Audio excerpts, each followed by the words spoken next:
बिस्मिल्लाहिर्रहमानिर्रहीम।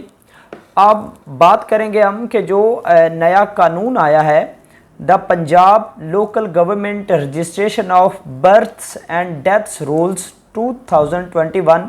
इसके तहत जो डेथ सर्टिफिकेट जिनका लेट अंदराज करवाया जाता है उसका क्या प्रोसीजर है कि अगर पहले में तो वो लिमिटेशन बयान की गई थी कि 60 दिन के अंदर अंदर, अगर 60 दिन के अंदर अंदर आप वहाँ पर इंफॉर्मेशन प्रोवाइड नहीं करते और 60 दिन के बाद आप इंफॉर्मेशन वहाँ पर प्रोवाइड करते हैं तो फिर इसके अलावा क्या तरीक़ेकार है। तो उसके हवाले से हमारे पास जो लॉ मौजूद है वो the Punjab local government registration of births and deaths rules 2021, उसका जो रूल है वो 11 है। अब रूल 11 में जो टाइम फ्रेम या लिमिटेशन की बात करें तो जो लिमिटेशन प्रोवाइड की गई है, अगर 60 दिन से लेकर 2 साल तक का इंदराज नहीं होता तो 2 साल तक की जो ऑथराइजेशन है वो तो उस डिपार्टमेंट के पास है।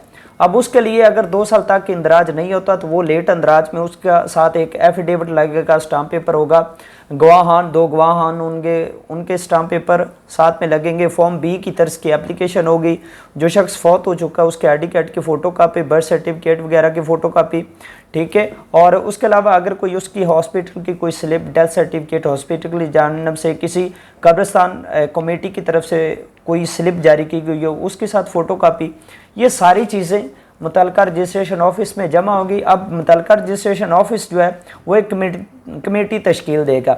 उस अपनी कमेटी में उनका एक नादरा का नुमाइंदा होगा, रजिस्ट्रेशन ऑफिस का एक मेंबर होगा, असिस्टेंट डायरेक्टर तहसील कौंसल का जो मेंबर है वो होगा और डिप्टी डायरेक्टर होगा।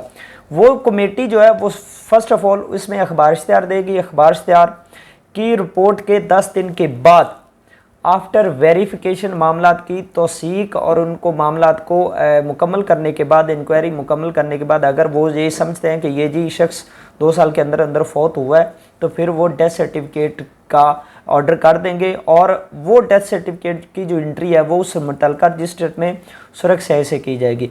अब एक बात और, अगर 2 साल का टाइम फ्रेम गुजर चुका है यानी कि 2 साल या 2 साल से ज़्यादा का अरसा बीत गया तो इसके लिए आपको अब सिविल कोर्ट से रुजू करना पड़ेगा। आपको सिविल कोर्ट में दावा इस्तक़रार हक़ दायर करना पड़ेगा। वो दावा इस्तक़रार हक़ में आपके बयानात होंगे और जब अदालत अगर समझेगी तो वो फिर जो दावा है वो आपके हक़ में डिक्री हो जाएगा और उसके बाद उस डिक्री फॉर्म के बाद डिक्री के जो पेपर्स हैं उनको आप मुतल्लिका यूनियन काउंसिल में सबमिट करवाएंगे और उसके बाद डेथ सर्टिफिकेट का इंदराज किया जाएगा और वो इशू कर दिया जाएगा और उसकी भी जो अंदराज, इसका भी जो अंदराज है वो रेड इंक में ही किया जाता है।